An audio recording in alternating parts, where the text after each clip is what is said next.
என்னோட ஆள் அந்த பொண்ணோட போனை கொண்டு போய் கொடுத்துருப்பானா இல்லையான்னு ஒண்ணுமே தெரியலையே. பேசாம பவானிக்கே போன் பண்ணி பாத்துடலாமா? மித்ரா, மித்ரா.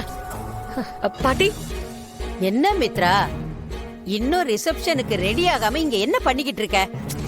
சொந்தக்காரங்க ஃப்ரெண்ட்ஸ் எல்லாம் வர ஆரம்பிச்சுட்டாங்க. நீ தானே கல்யாண பொண்ணு. ஆதி கூட மேடையில நீ தானே நிக்கணும். அது உனக்கு ஞாபகம் இருக்கா இல்லையா? சீக்கிரமா ஸ்டேஜுக்கு வாடா. நீ ரெடியா இல்லையா? ஐயோ பாட்டி, நான் ரெடியா தான் இருக்கேன். Full ready. சரி சரி, நான் போய் மாப்பிள்ளை கிட்ட சொல்லிட்டு போறேன். நேரம் வேற ஆயிடுச்சு. எப்ப பாரு எல்லா வேலையும் நான் தான் பார்க்க வேண்டி இருக்கு. என்ன பண்றது? சீக்கிரம் வந்துரு. பாட்டி, எதுக்கு இப்ப நீங்க இந்த வயசான காலத்துல இப்படி அலைஞ்சுகிட்டு இருக்கீங்க? பேசாம ஒரு இடத்துல அமைதியா உட்காருங்க. நடக்க வேண்டியதெல்லாம் தானா நடக்கும். நடக்கும் நடக்கும். இங்க ரிசப்ஷனுக்கே நேரம் ஆயிடுச்சுமா. நீ இன்னும் அலங்காரம் பண்ணிட்டு இங்கேயே உட்கார்ந்துருக்க. இந்த நந்தினி வேற எங்க போனானே தெரியல.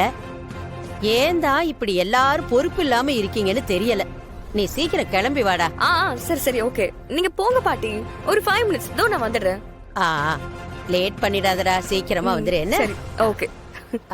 டேய், எல்லாத்தையும் எடுத்து வச்சீங்களா?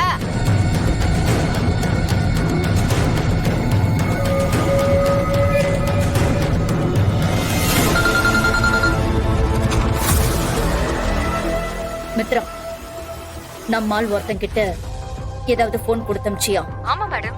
யாரோட போனு? மேடம், அது நம்ம அடைச்சு வச்சிருக்கோம்ல, அந்த பிரியாவோட போன் தான். என்ன விடுங்க சொல்றல, என்ன விடுங்க சொல்றல. பொறுமையா இரு பவானி. பொறுமையா என்னால இருக்க முடியாது. இவ்வளவு அப்படியே அடிச்சு கொல்லணும். ஏய், எனக்கு அப்படியே ஆத்திரமா வருது. எல்லாம் எல்லாம் இவளாலதான். இப்ப அந்த துறையை காப்பாத்தினதுனாலதான் இவ்வளவு பிரச்சனையும். எவனு எப்படி செத்து தொலையிட்டோன்னு விட்டு தொலை வேண்டிதானே? உனக்கு எதுக்கடி அவன் மேல அவ்வளவு அக்கறை? அவன் பொழைச்சு வந்து எங்க 2 பேர் உயிரை எடுத்துக்கிட்டு இருக்கான். யார் அவன் உனக்கு? எதுக்காக அவனுக்கு நீ உதவி பண்ற? பெரிய எவன் மாதிரி வந்து காப்பாத்திருக்கான். பவானி, கோவத்துல இப்படி எல்லாம் பண்ணாத பவானி. அவளை விடு. விடுங்கறல. விடுங்க. அமைதியா இரு. ஏய், நான் சொல்றத நல்லா கேட்டுக்க. நீ உயிரோட இருக்கணும்னா அந்த தோர இங்க வந்தாகணும். இல்லனா உன்னை இங்கேயே அடிச்சு அப்படியே கொண்டு போட்டுருவேன். சொல்லு, அவன் எங்க இருக்கான்? சொல்லு.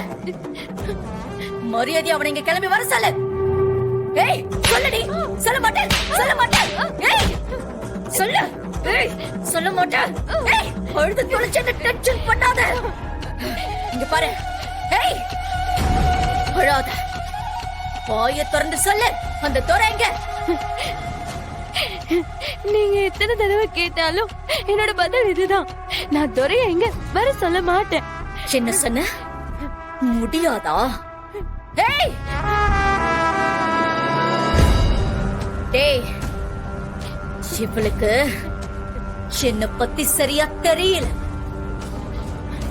மயிலே மயிலே இறகு போடுனா போடுமா? நாம தான் புடுங்கணும். கத்தைய போடுறா.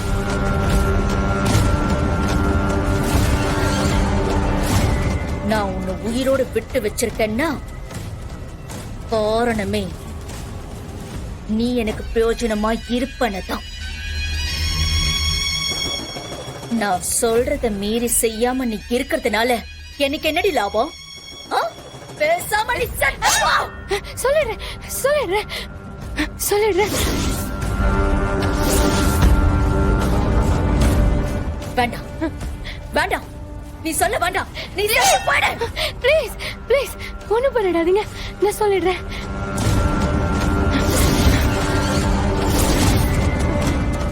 ஏய், ஏதாவது கோக்கு மாக்கு வேலை பண்ணி அந்த துறையை தப்பிக்க வச்சிடலான்னு மட்டும் தப்பு கணக்கு போடாத. அப்புறம் உன்னை அறுத்து போட்டு போயிட்டே இருப்பேன். நீங்க சொல்ற மாதிரி பேசிடுறேன்.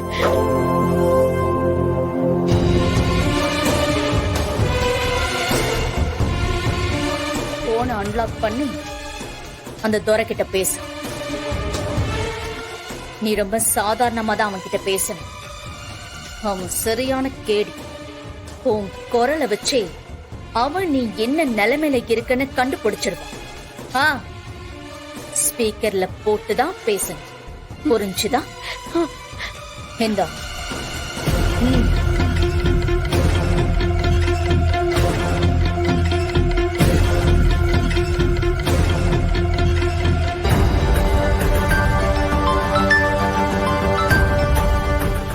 ஹலோ பிரியா, பிரியா அங்க என்ன நடக்குது? ஹலோ பிரியா, நான் பேசுறது கேக்குதா? சொல்லு பிரியா, என்ன நடக்குது அங்க? துரை, நான் பாரதிய பார்க்கவே இல்லை. அதுக்கு பதிலா வேற ஒரு பொண்ணை பார்த்து எல்லா உண்மையும் சொல்லிட்டேன். அதுக்கப்புறம் தான் அவங்க பாரதி இல்ல வேற ஒருத்தவங்கன்னு தெரிஞ்சது. அவங்க ஆளுங்க என்ன கடத்திட்டு போயிட்டாங்க. இப்ப நான் அவங்க கிட்ட இருந்து தப்பிச்சிட்டேன். என்ன பிரியா சொல்றீங்க? அப்போ பாரதியோட பையன் ஆதித்யா எப்படி என் கூட போன்ல பேசினான்? உங்களோட போன் எப்படி அவங்கிட்ட போச்சு?